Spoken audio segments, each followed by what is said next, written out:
pessoal, meu nome é Ana Luísa Mano e essa é a Prosa das 5. Hoje, o Lucas Arruda e eu vamos conversar com o Márcio Amadeu. O Márcio, ele é psicólogo, formado pela USP desde 2007. Por 8 anos, ele fez parte do núcleo de pesquisa da psicologia em informática da PUC de São Paulo, focado na interface entre psicologia e tecnologia. Para quem assistiu o episódio 2, sabe que eu também fiz parte desse núcleo e foi lá que a gente se conheceu. Desde 2013, o Márcio integra a equipe do Psicólogos da Internet, que é um grupo que eu coordeno. E ele participa conosco semanalmente das supervisões clínicas e, além disso, faz atendimento online aos pacientes. Além dos atendimentos, o Márcio também trabalha com design e pesquisa atualmente. Seja bem-vindo, Márcio. Oi, gente, tudo bem? A ideia desse episódio não é só a gente perguntar para uma pessoa específica, é ter um diálogo com a participação do Márcio, que tem bastante experiência e pode nos ajudar nessa discussão de uma maneira muito rica. Vamos lá? Hoje a gente vai falar sobre como escolher o terapeuta ideal para iniciar a psicoterapia e por onde passa essa escolha.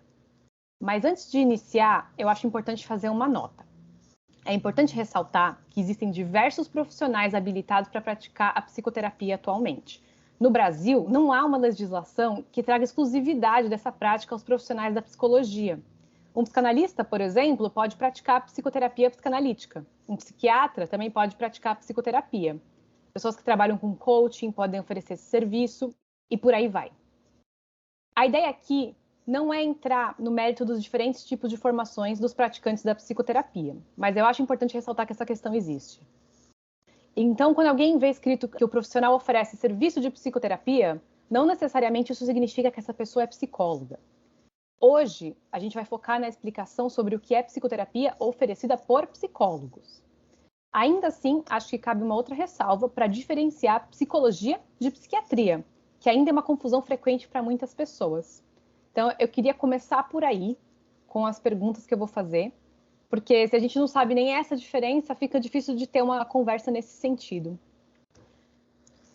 Então vamos para a primeira pergunta agora. Tendo em vista o que eu acabei de falar, como que a gente diferencia? O que faz um psicólogo? O que faz um psiquiatra? E qual a diferença entre psicólogo e psiquiatra? Eu acho que a resposta para essa pergunta pode ir por diversos caminhos diferentes, tá?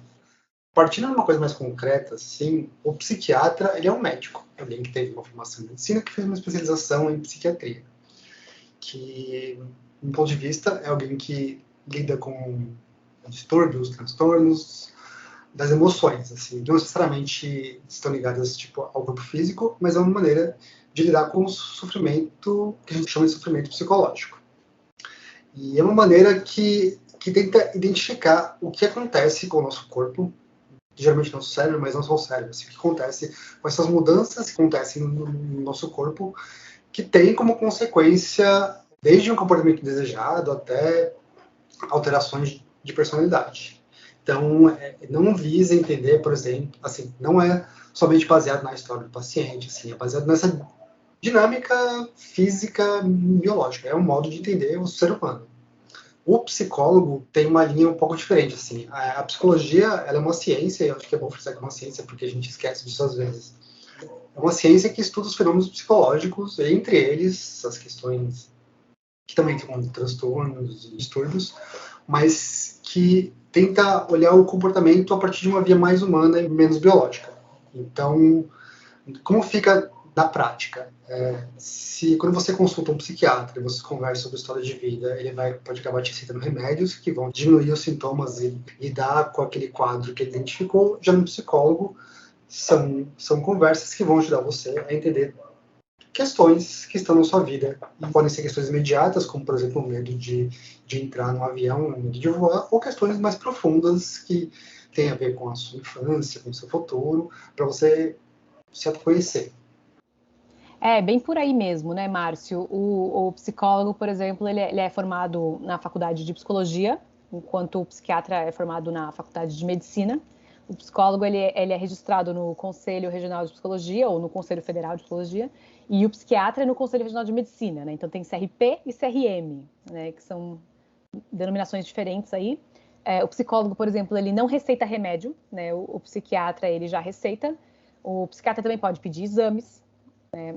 a frequência das consultas com psicólogo, né, ela pode ser semanal, ela pode ser quinzenal, depende de como é feito o atendimento, como é que é a abordagem daquele psicólogo. E a duração também do tratamento, ela pode ser de meses até anos, né? Já com psiquiatra tem uma tendência de ser uma coisa mais mensal, depende também do paciente atendido, né? Mas normalmente é uma coisa mais espaçada. E aí também pode ser um tratamento que dura meses ou até anos, né? Então tem aí algumas diferenças, né? E acho que uma outra coisa que é importante a gente falar é da colaboração entre psicólogo e psiquiatra, né? Não sei se vocês querem comentar um pouco sobre isso, assim, né? Como é que é a colaboração entre esses dois profissionais? Antes disso, eu queria colocar uma questão que acho que abre para essa questão também da colaboração, que é a questão ainda dessa diferença entre psicólogo e psiquiatra, né?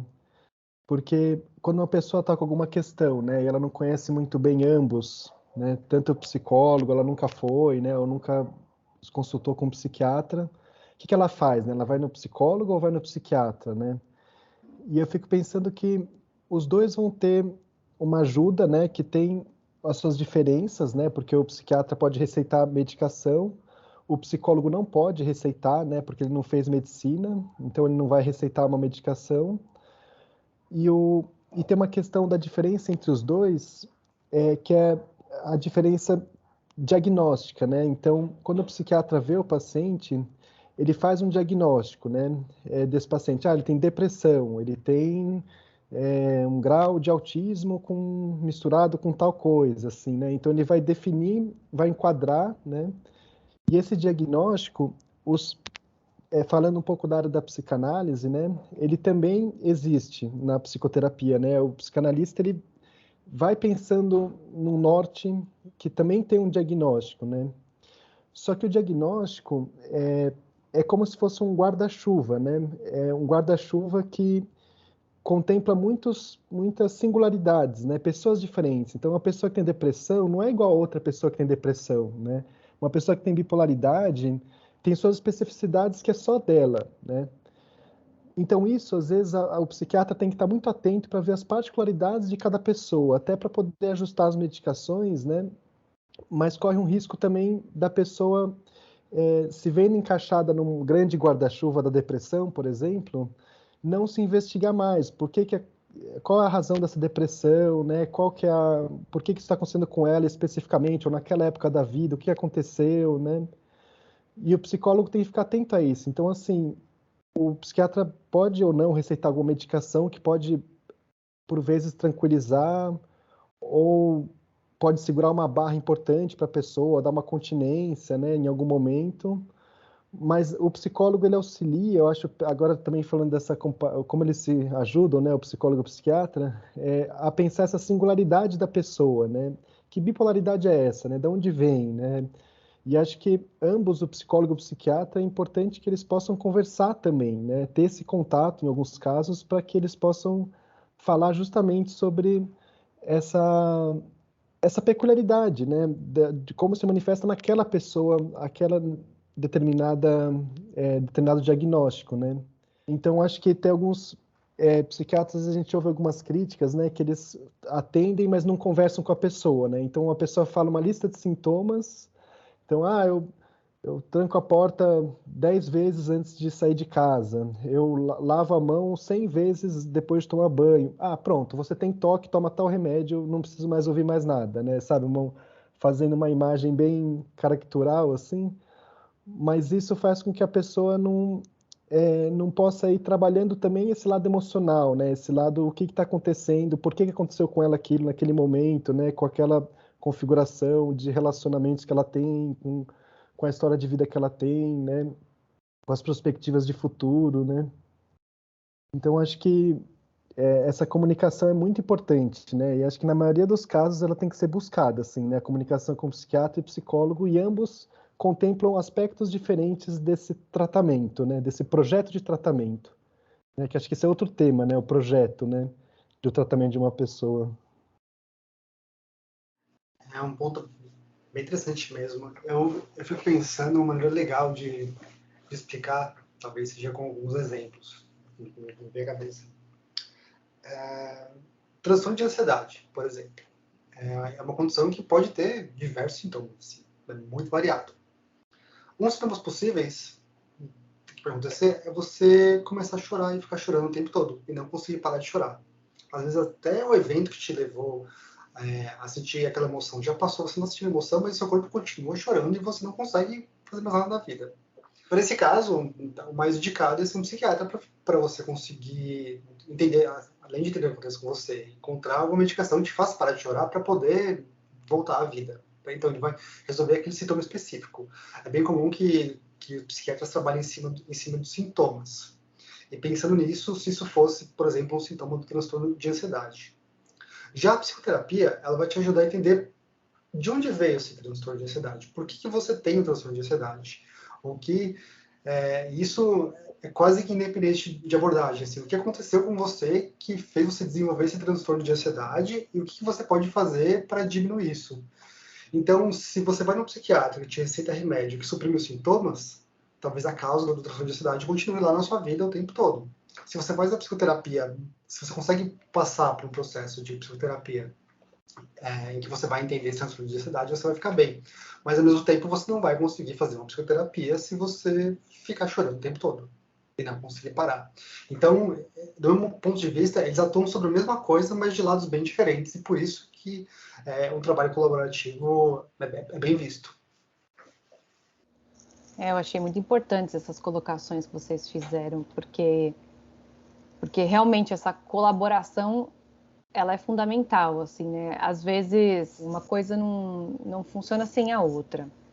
Então a gente precisa entender como funciona cada uma das profissões, né? Tanto psicólogo quanto psiquiatra, e como elas podem atuar juntas, porque é isso que acho que o Lucas falou, né? Que às vezes a pessoa ela vai assim, né? Aí o médico escuta, mas tem, como você falou, meio um clichê, assim, né? De que o médico vai escutar, mas não vai escutar muito, assim, né? Tá bom, já entendi, né? Pode ir embora, assim, toma aqui um remédio, né? E aí fica muito descomplicado, assim, né? Para o paciente que não se sente ouvido. Ou, ao mesmo tempo, como o Márcio falou, a pessoa que só chora e não consegue nem falar direito, e aí se ela não consegue uma clareira no meio da escuridão, daquela floresta escura, assim, né? Como é que ela vai começar a trabalhar as questões dela, né? Se ela não consegue nem sair ali do sintoma, né, que ela está apresentando, que é o choro, né? Então, o choro está encobrindo aí o que ela está sentindo e ele não está deixando ela conseguir trazer isso, né? Então, de certa forma, essa colaboração, ela visa esse equilíbrio. E é o que a gente procura, né? Quando a gente atende alguém, a gente procura ajudar essa pessoa a chegar num lugar de equilíbrio, porque é só a partir do equilíbrio que ela sai da corda bamba, né? Nesse sentido, assim, ela não cai para um lado nem para o outro, e aí ela consegue andar para frente. Então, nesse sentido, eu estava pensando até em trabalhos que eu já fiz como psicóloga, né? Como já colaborei com psiquiatras em diversos momentos e ainda colaboro, e vejo a diferença para o caso dos pacientes que precisam, né, de algum medicamento, como faz diferença quando não só tomar medicamento, mas conseguir acertar no medicamento também. Acho que isso é uma questão bem importante. Às vezes o paciente ele começa a tomar um medicamento e aí ele vai para terapia e fala, estou tomando medicamento, mas não está funcionando, né? Eu não estou me sentindo bem. E leva um tempo, né? E assim como na psicoterapia também, né? Às vezes a pessoa chega com uma expectativa de que ela vai começar a falar e já vai resolver, assim, o que quer que seja, né? E a gente sabe que não é bem assim na prática, né? Então, é uma outra questão aí, né, tanto da psicologia quanto da psiquiatria, é que o tratamento leva um tempo, né? Não é instantâneo, assim, né, a mudança. E se é que a gente pode só chamar de mudança, acho que é uma transformação, assim, mesmo, né? Então, acho que é isso, assim, né? Vamos seguir, então, para a próxima pergunta, pergunta 2, que tem um pouco a ver com o que a gente já estava falando, mas é para aprofundar mais, assim, né? Quando uma pessoa sabe que precisa de terapia, ou dizendo de outra maneira, quando uma pessoa consegue chegar à conclusão de que ela precisa de ajuda clínica? A ajuda é um termo bem... já quase traz a resposta, né? Eu já refleti bastante sobre esse tema, assim, e... Primeiro que é uma pergunta que é difícil de ter uma resposta concreta e simples, tá? Assim, ela que acaba variando bastante.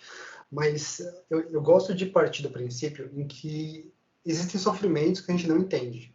Às vezes a gente sofre, alguma coisa dói, a gente não entende o porquê, a gente não sabe de onde vem aquele incômodo, ele continua na nossa vida, atrapalhando a nossa vida de uma maneira. Então, quando você tem um sofrimento que você não consegue identificar muito bem por que ele está ali, e você gostaria que ele fosse diferente, para mim isso é um grande sinal de que uma psicoterapia pode ser benéfica. Às vezes,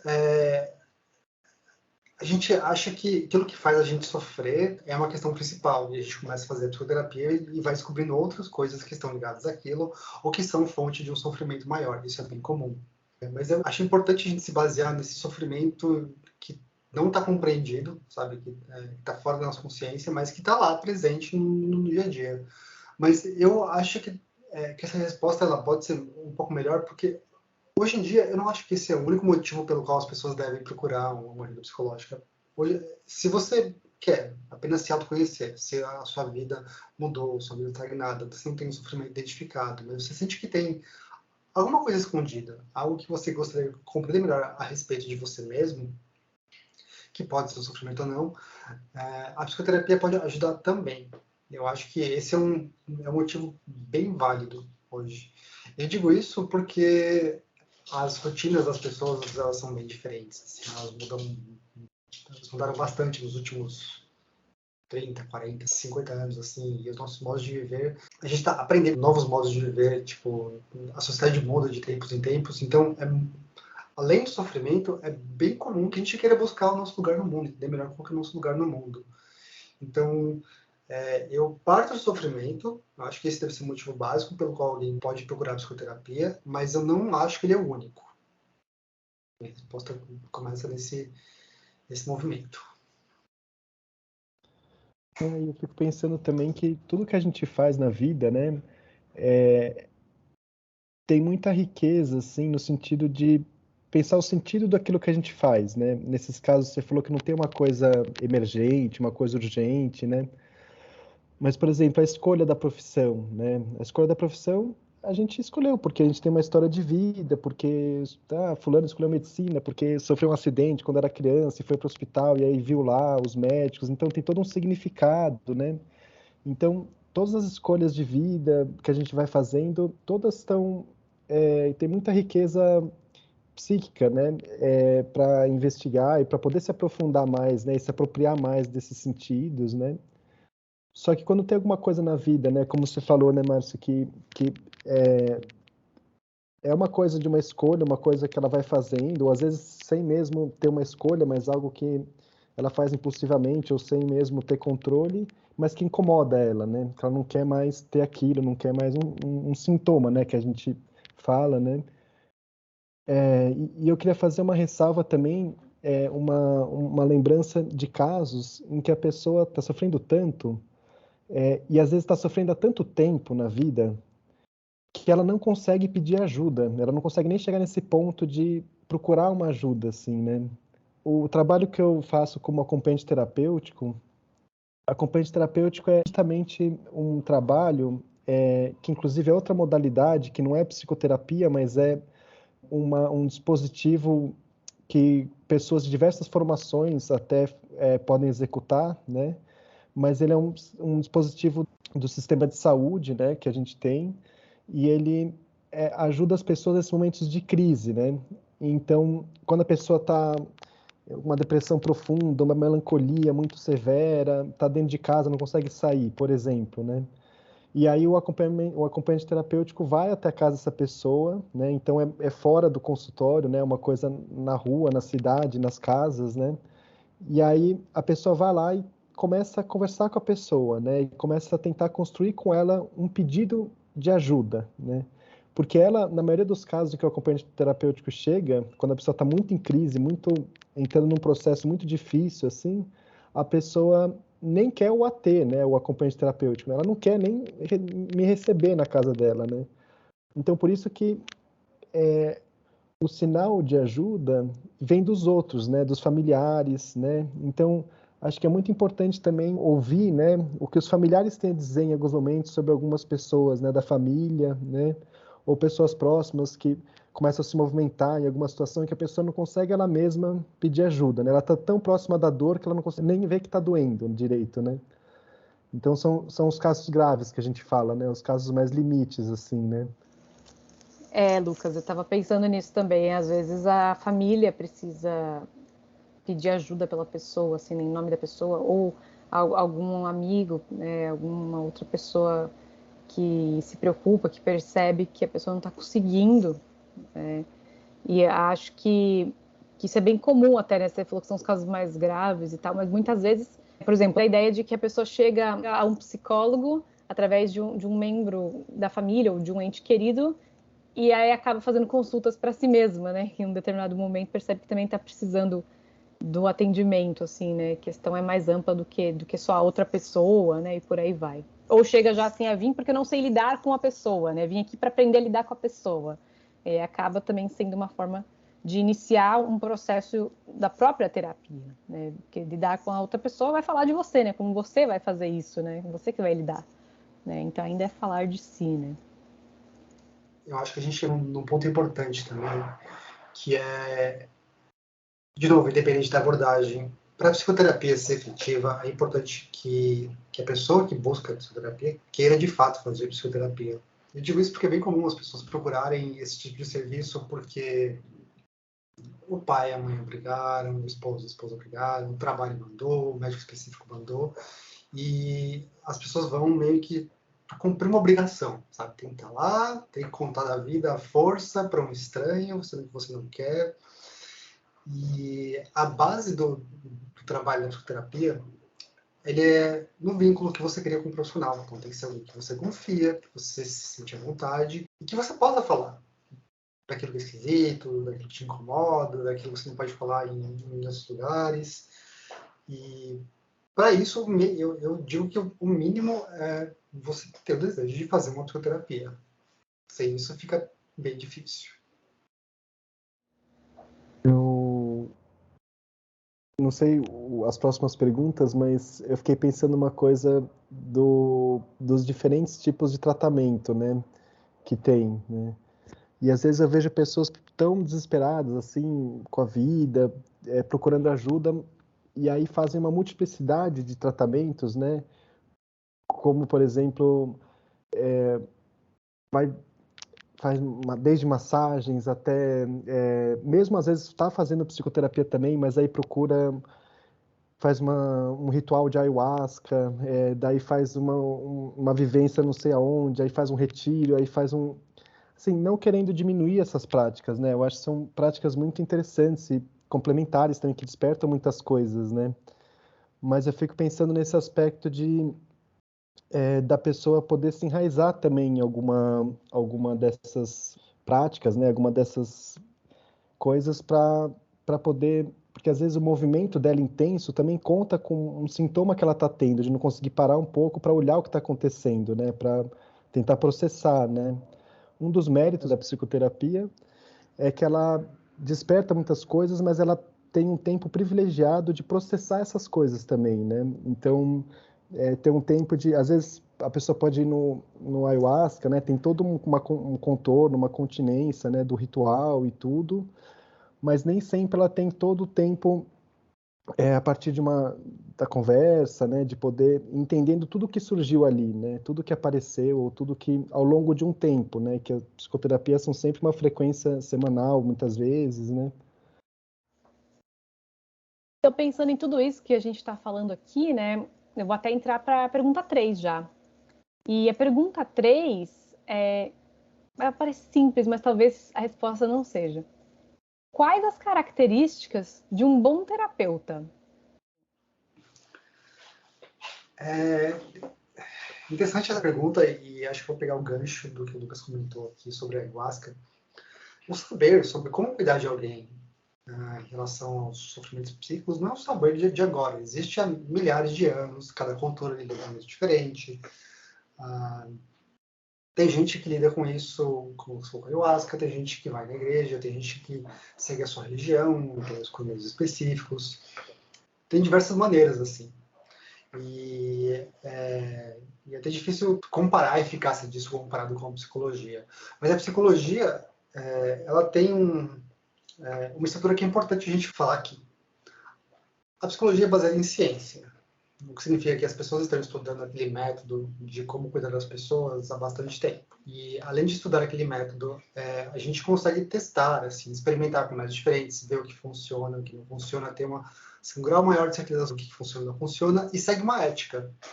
Porque de nada adianta a gente criar métodos novos de cuidar das pessoas se esses métodos podem acabar prejudicando as pessoas de uma maneira ou outra. Então a psicologia tem esse cuidado. Então, aqui eu posso responder pela psicologia, comparando esses campos das ciências que cuidam das pessoas, e que a psicologia sempre vai ter essa base. A ciência e a ética por trás. E é o que vai garantir o seu bem-estar como paciente ou cliente, e que vai... É difícil porque a gente não tem como garantir que um processo terapêutico vai funcionar e se a gente quiser usar o termo curar a pessoa em relação àquilo que aflige. Mas são métodos em que vão proteger as pessoas de algo que não funcione, e ele não é baseado em fé. Assim, qualquer psicólogo ou pesquisador pode estudar e propor uma revisão dos métodos e encontrar métodos melhores. Então, tem essa base, e por isso que a gente não precisa acreditar que funciona, a gente sabe que funciona. Eu acho que tem 2 pontos que eu gostaria de destacar dentro dessas teorias que circundam mais propriamente a psicanálise agora, que o Márcio comentou, né, que na verdade essa teoria científica, né, mesmo, né, de estudos, de uma história aí, né. E uma das coisas é o tripé, que a gente chama, que é a base de sustentação para um atendimento, né. Então, o analista, quando ele atende, ele precisa ter a sua supervisão, que é um espaço dedicado a pensar e refletir sobre aspectos dos pacientes que ele atende, também os seus estudos, que é os cursos que ele faz, o que ele lê, né, que é a parte teórica, e também a sua análise pessoal, porque o analista, né, o psicólogo, ele também faz muitas vezes a sua própria análise pessoal, né? Ele também é atendido por um terapeuta. E isso faz com que ele se conheça muito mais, porque na medida que você atende alguém, você consegue perceber, o analista percebe quais são os pontos cegos dele, aonde que são, aonde as questões dele ajudam ele a separar ele do paciente, né? E acho que uma segunda coisa que eu gostaria de destacar, embora tenham muitas coisas nesse aspecto da teoria, assim, mas que é uma questão bem técnica, muito específica, assim, do atendimento, que é a atenção flutuante, né, do terapeuta, né? Então, o terapeuta ele tem que ter uma atenção em relação à fala do paciente, que é uma atenção que não vai ficar raciocinando demais. E eu falo isso assim, um pouco de curiosidade, se você não conhece muito, né, dessa prática a partir do ponto de vista do terapeuta, mas é um pouco isso, de você não prestar muita atenção ou não tentar raciocinar demais sobre algum ponto, você se deixar a sua atenção leve, né? E a pessoa ela vai associando as ideias, falando as coisas, e você vai podendo aos poucos perceber alguns pontos às vezes você nota a voz da pessoa, como é que tá, às vezes você nota se a pessoa está falando que está muito triste com alguma coisa, mas a cara dela está muito feliz, parece. Você vai notando pequenas coisas no discurso dela, do jeito que ela fala, que você vai adivinhando como que ela tá. E às vezes ela nem está se percebendo algumas coisas dela mesma, né? E você pode mostrar para ela o que ela não está vendo dela mesma, né? Que esse que é o próprio trabalho, né?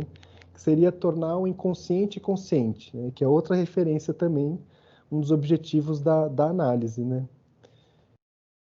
Então, acho que essas referências teóricas é muito importante essa história, né, dessa comunidade digamos assim, dos psicólogos, dos psicanalistas, que conta com uma história mesmo, né, de uma prática, de uma praxis, né, de uma teoria toda desenvolvida para isso, né. Então, daria para dizer que um bom terapeuta é aquele que escuta além do que é dito, né, e responde a isso também. É como se ele visse aquilo que ou a gente esconde ou a gente nem sabe que está escondendo. Né? E como o Márcio falou um pouco atrás também, sobre, às vezes, o que aparece como queixa vai se modificando e vai se transformando. Né? Então, assim, a demanda inicial não é a queixa real, assim, né? A demanda inicial, por exemplo, eu fico chorando muito. Tá, mas o que significa eu ficar chorando muito, né? E aí você conseguir se aprofundar, né? E não só ficar ali na camada do choro, né? Mas se aprofundar no que faz você chorar, se aprofundar, né, em como chegou essa construção na sua vida, de que essa ideia te causa essa emoção, né? E aí escutar, né? Tá pronto para escutar a história da pessoa, né? Uma coisa que eu acho que não dá para a gente falar hoje, porque vai se estender muito, mas de como isso às vezes dá errado, né? Quando a terapia não é boa, né? Acho que isso pode ser um tema aí para um outro episódio, né? Mas situações que acontecem em que o terapeuta ele se mistura de tal forma com o paciente que não dá um bom resultado, assim, né? Acaba até prejudicando o trabalho, né? Então, talvez outra característica de um bom terapeuta é um terapeuta que consegue realmente fazer a separação aí, né, entre o que é dele e o que é da outra pessoa, né? Se eu tivesse que eleger assim, a característica mais importante de um bom terapeuta, eu acho que é a capacidade de fazer você se sentir à vontade. Eu sei que isso varia muito, dependendo da região onde cada pessoa mora, mas se ao iniciar uma psicoterapia, você tiver a oportunidade de fazer uma pequena sessão com mais do que um terapeuta, é o ideal. Porque a base do processo é essa confiança, né? É esse poder se sentir bem e, por mais que vocês falem de temas difíceis e nem sempre você se sinta bem durante a psicoterapia, mas você tem que ter a confiança de que você está fazendo, de que você está com um bom profissional, se sentir bem com essa pessoa e ter liberdade de falar o que veio à sua mente. E eu ainda adiciono um ponto específico para se você busca um psicólogo, assim, porque é importante que um psicólogo esteja registrado no Conselho Regional de Psicologia do seu estado, porque isso é mais uma garantia de que você vai poder experimentar um trabalho ético bem feito. E só comentando que para quem mora fora do Brasil, né, nem sempre você vai conseguir um psicólogo local, assim, né, no país onde você está, você pode também fazer o atendimento online, e aí o psicólogo pode estar registrado em qualquer um dos estados brasileiros, e a questão mais importante é que ele esteja em dia aí, né, com a parte burocrática também, né, que mostra um pouco de que profissional que ele é, né, nesse sentido, assim, né, de que ele está cumprindo com as funções dele, está atualizado em relação às diretrizes do Conselho de Psicologia, mas tem toda uma questão mesmo da vinculação, né, da gente se sentir vinculado, a gente gostar de estar com a pessoa, se sentir confortável, mas um conforto que seja para a mudança, assim, né? Não um conforto que seja demais também, né? Muito, muito acolhido, que não provoque uma modificação, assim, né? Que você não consiga evoluir ali, né?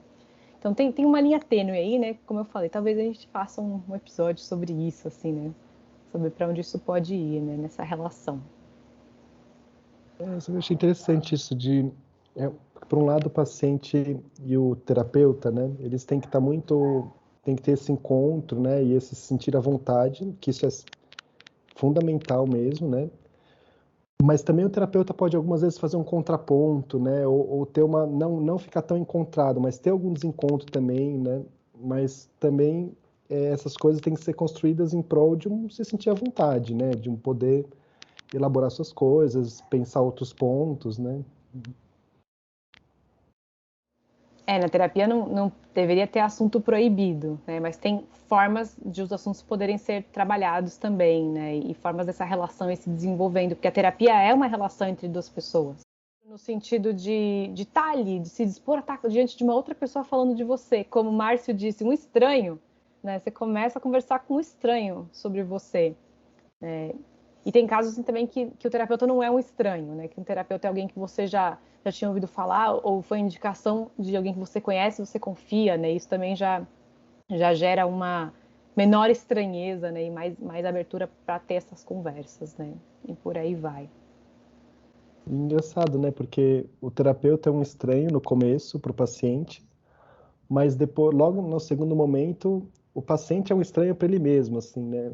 Porque, né, brincando um pouco, né? Porque ele também percebe que ele não conhece tanto ele mesmo quanto ele achou que conhecia, né?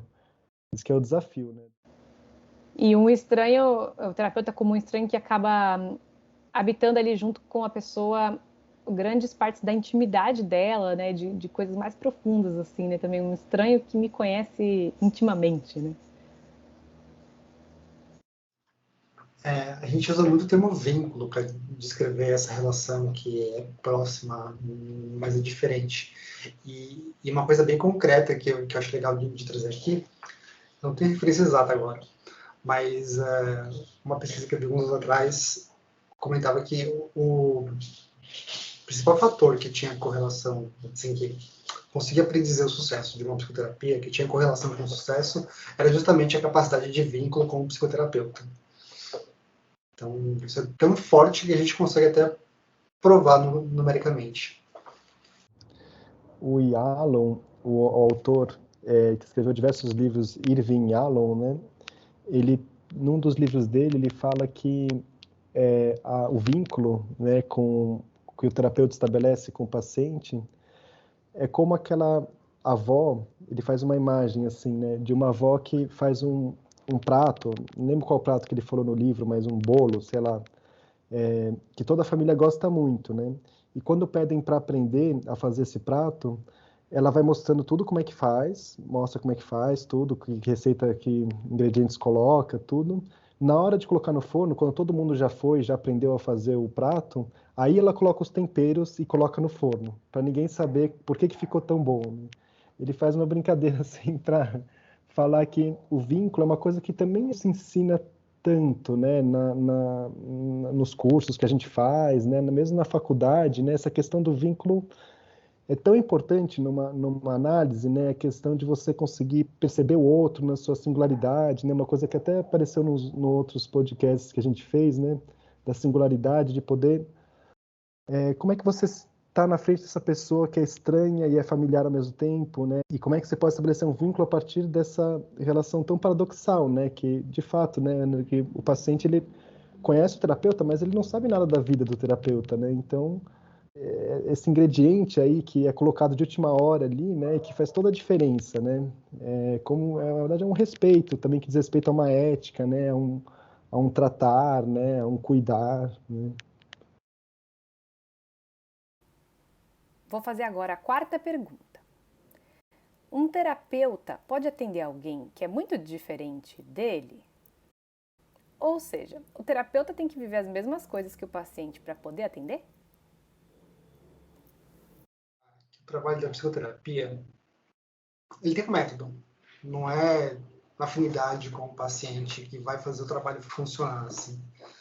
É muito mais seguir esse método e conseguir, a partir desse método, ir entendendo o que acontece com o paciente, na vida do paciente ao longo do tempo.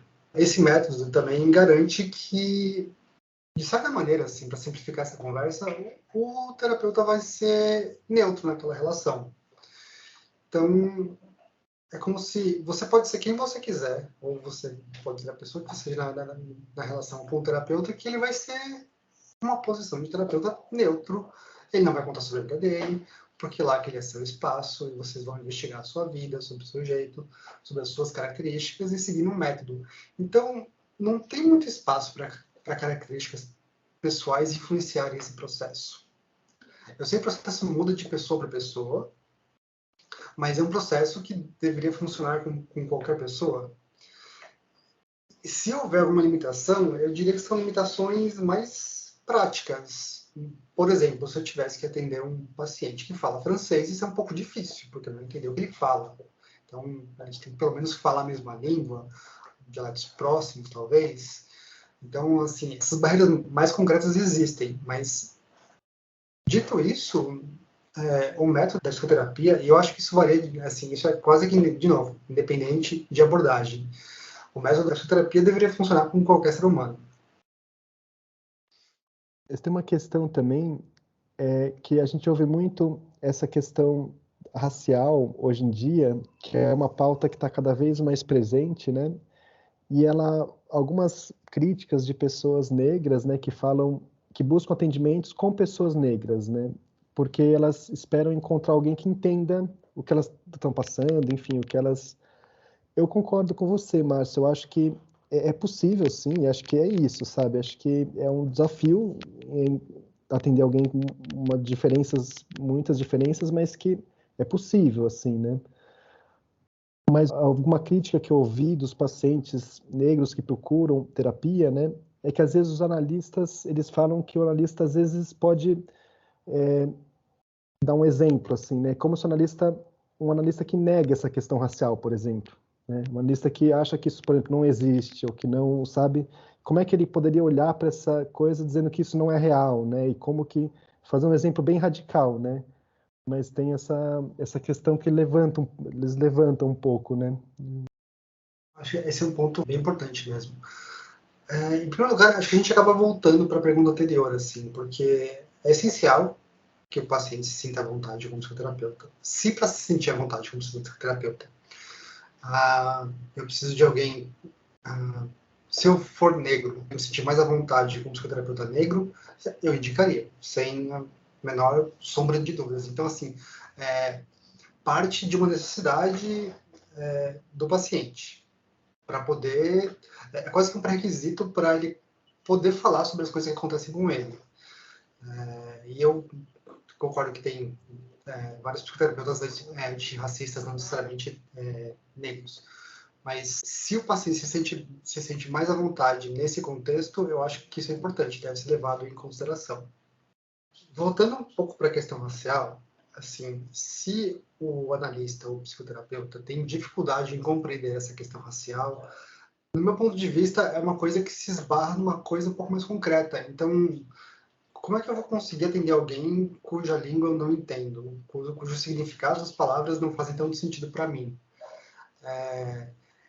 Talvez se o paciente tiver paciência, seja o caso de usar um tempo, um processo para educar sobre as questões, acho que não é o caso, mas eu acho que conseguir compreender quais são as questões, de fato, assim, no sentido de falar a mesma língua, de usar os mesmos significantes, e entender o sofrimento do paciente é essencial para o trabalho psicoterápico. Se esse analista não consegue fazer isso, realmente não está sendo uma boa psicoterapia. E eu até pensei também em outros exemplos assim, né, de pacientes que buscam atendimento de psicólogos que seguem uma religião que eles também seguem, por exemplo, né? Entre outras questões, também em relação à sexualidade, né, LGBTQIA+, né, de querer um psicólogo que também faça parte, esteja incluído nesse grupo. Tem várias maneiras, né, de chegar, né, até esse terapeuta que o paciente ele acha que através dessas escolhas, né, dessas características, ele vai ter um atendimento mais próximo da possibilidade de ser compreendido pela outra pessoa, né, de alguém que vai entender do que ele está falando, do mundo dele, né, que ele vai trazer para a sessão. Então tem isso, assim, né?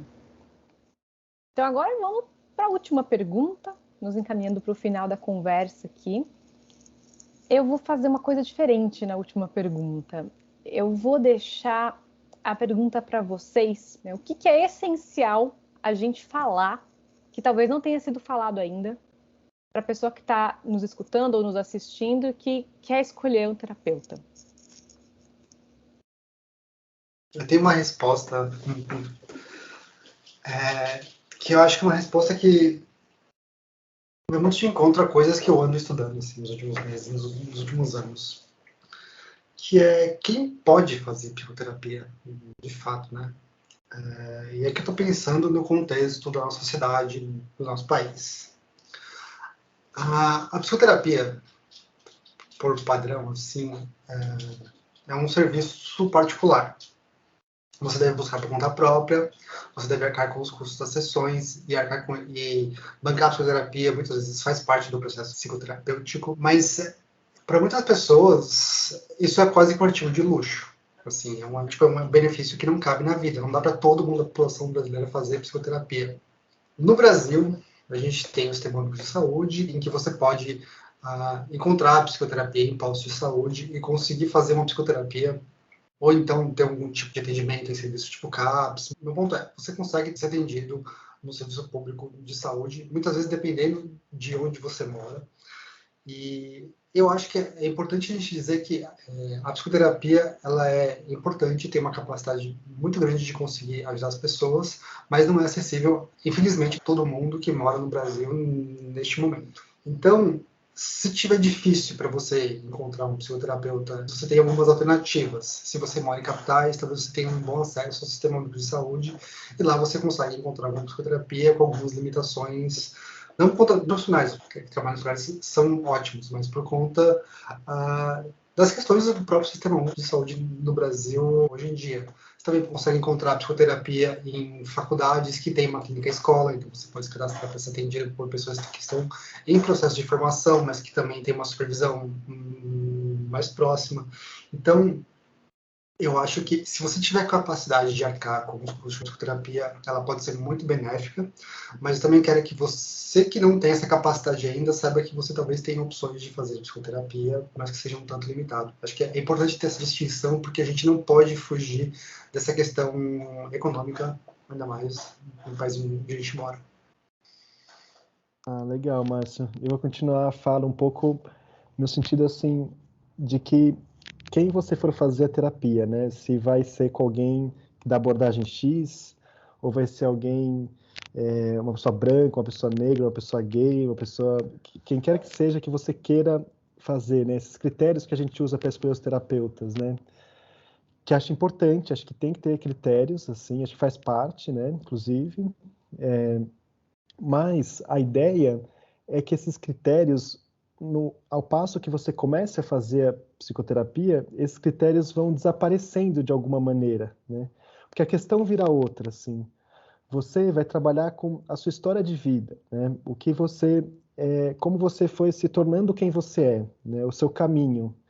E isso vão se apagando essas diferenças, né? Que ao mesmo tempo elas estão lá, né? A pessoa é diferente de você, mas ao mesmo tempo, né? Acho que independente se for numa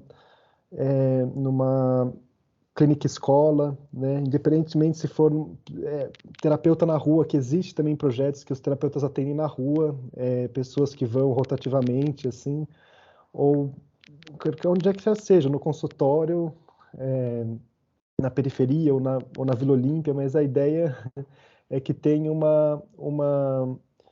processo, né, que você vive na análise é tão particular, né, que não tem como você dizer de antemão como você vai viver, o que você vai viver, porque é a experiência que vai te contar o que vai ser a análise. Isso da parte do paciente, né? O analista acho que talvez precisa ter alguns nortes bem claros da teoria e tudo, mas o paciente vai viver aquilo, né? Ele vai estar lá espontaneamente como ele vai poder estar e vai ir descobrindo as coisas no processo, né? Assim, pelo menos eu penso um pouco da parte do paciente, né? Que ele vai não importando tanto essas distinções, né? Teve uma pessoa que eu ouvi dizer que um paciente chegou lá no consultório, eu vi um vídeo da psicóloga Isildinha, ela fez uma entrevista, tá no YouTube também, mas ela falou que um paciente, então, chega no consultório com o currículo da terapeuta, né? Então, fala assim, você fez isso, então como é que vai ser? Ela quer saber tudo e já vem com o currículo, né? Acho que, assim, faz parte, né? A gente quer saber de onde que é o nosso terapeuta, de onde ele vem, o que ele fez, acho que faz parte dessas curiosidades, né? E espera-se que essas curiosidades entrem numa indiferença sob certo sentido, né? Que isso não importe mais tanto do que essa descoberta da pessoa, né? Muito legal, gente. Estou aqui pensando que tem tanta coisa importante que foi falada hoje e tanta coisa ainda por falar também, né? Que a gente poderia ficar aqui muitas horas falando, né? Quem sabe a gente vai criar outros episódios sobre esse tema. Mas por hora, gostaria de agradecer tanto o Lucas quanto o Márcio, mas principalmente o Márcio como nosso convidado especial por ter vindo fazer essa conversa conosco. As colaborações de vocês dois foram muito importantes. E por hoje é só, então essa foi a Prosa das 5. Até a próxima. Tchau, pessoal. Tchau. Obrigado, Ana, também.